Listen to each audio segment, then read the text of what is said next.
Hi, welcome to Miss Julie's Montessori Minutes. I'm Miss Julie. I'm so glad you found this video about how to discipline a toddler, specifically how to use logical consequences with a toddler. Let's start by defining what I mean by disciplining a toddler. The word discipline comes from the word disciple, which means to be a follower of. And so when we're disciplining a child, we're teaching them how to follow the customs, the rules, specified and implicit rules of society that they have been born into, their time and place in this world. And the reason we want them to understand those rules, whatever they are, is so that the child can function in that society. And so even if we don't think the society is perfect yet, and which one is, being able to function in that society will allow the child eventually to work for peace, to work to create a better world for everybody. But first, we've got to understand it. We've got to be able to function in that society. What does a child need to learn? A child needs the well-prepared environment, meaning the home, the classroom, the space that they're spending their time in each day. They need a well-prepared adult, so a teacher or a parent who understands the nature of childhood and how to create that environment and how to put the child in touch with their environment in a way that the child can learn best about it. So that is the main role of the adult, is to prepare the environment and to connect the child to that environment. The third thing a child needs to learn is activity in the environment. You need to be active, they need to interact with the environment, with the world, including the people in it, so that they can learn. All right, so how does this connect to logical consequences? Sometimes children, as they're learning about how to be in the society they are in, will do behavior that is unbecoming, that other people find rude, or that is dangerous. And so we are disciplining them. Ideally, the environment just disciplines the child and there's a consequence to their actions. So they bang their favorite toy on the floor, it breaks. That's a natural consequence. They spill their milk. They don't have any more milk. That's a natural consequence. But not all behavior will have a natural consequence. Sometimes a behavior will be quite rude, and the only natural consequence is that the sister has hurt feelings or the brother has hurt feelings. It doesn't really impact the child directly, at least not in the short term. So there is no natural consequence. So that's connected to the second reason we might want to use a logical consequence, is that the natural consequence is so far delayed that the young child can't really perceive it or understand it fully. So it feels as if there's no natural consequence. So making your sister mad constantly might not, just her anger might not impact you in the short term. Now in the long term, you might have a sister who doesn't like to be around you, but a 2-year-old can't really fully predict what the consequences are, and that consequence would build up over time. A third time we might need a logical consequence is that there is such a real clear and present danger to the child that the child doesn't understand, that we can't let the child experience that natural consequence because it would cause undue harm to the child or to someone else. So we just can't allow a natural consequence to happen. A fourth time we might need to impart a logical consequence is when a child, an older toddler, 2.5 towards 3, been reminded and redirected, but because of their developmental stage is really asking the question, are you sure that I'm not allowed to do this? They're not going to walk up and say, are you sure I can't get away with this?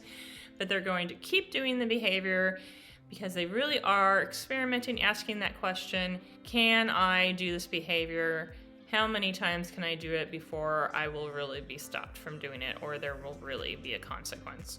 So that would be a good time to use the logical consequence so that you can clearly answer that question. No, that behavior is not appropriate. No, we don't allow that in this house. Okay, so those are the 4 main times when we would use a logical consequence instead of just letting the natural consequence for unkind, dangerous, or unacceptable behavior of any kind. So a logical consequence is a consequence that doesn't happen automatically or naturally as a result of the behavior, but it is connected to the behavior that the toddler has done. You've tried redirecting, you've tried giving alternatives to that behavior, you've tried reminding, but maybe the child is testing your resolve and you would just remind and remind and remind.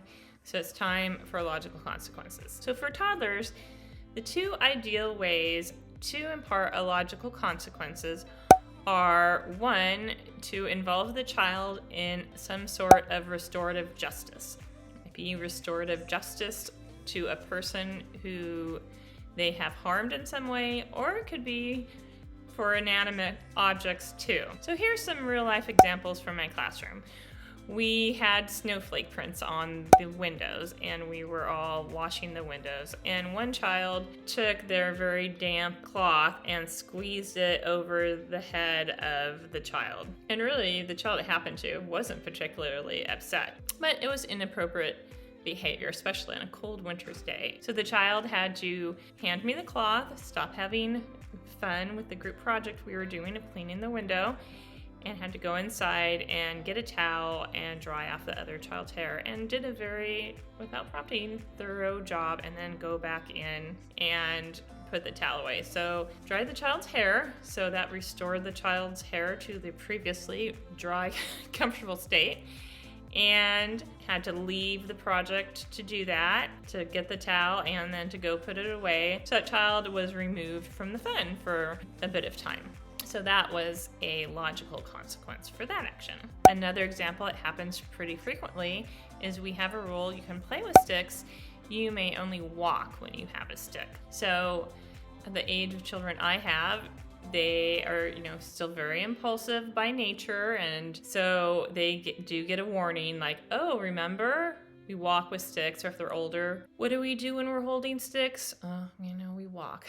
And so if they run, then the logical consequence after they've had one reminder is they hand me that stick. That's a nice one for a behavior that you're kind of working on continually, is that the logical consequence is going to be the same. So they're like they hand it over.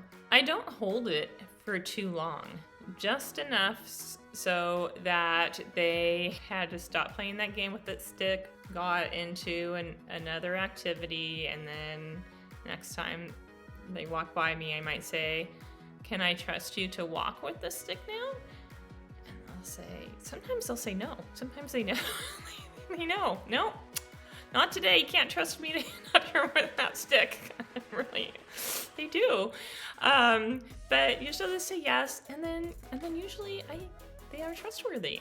And if not, then I take it away again, and I'll probably hold it then until we go back inside. So logical consequences are pretty easy when there's something that they've used to do the inappropriate behavior, because you can take it away for a short period of time, or if they have caused a little bit of harm or destruction that they can clean up and take care of and fix.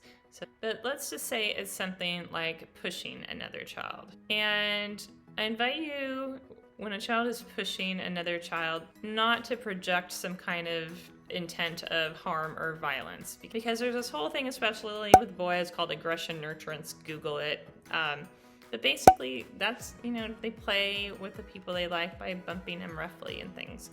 But they have to learn that not everyone likes that, and they have to learn that they can't just walk over someone and push them really hard, even if they're just doing it because it feels good to push, or it's interesting and they go flying and they're not really thinking ahead, like, oh, they're really hurt. In that case, tend to the hurt child first. This is a mistake. I think that's very common because we've got that adrenaline flowing, and sometimes we focus it on the child who's done the pushing or the hitting, and and they get all the attention. Instead, we should be modeling concern for the hurt person. And 9 times out of 10, when we do that, the other child will eventually circle back and say, is that child okay? On their own without being forced to.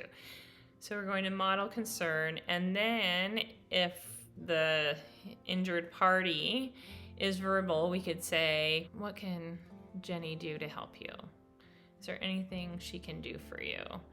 And then that child can engage in helping that child feel better, whether it's just an ice pack or getting a tissue to dry tears or a hug. But again, ask the child who's been hurt what they want. And sometimes I see like, oh, what do you think?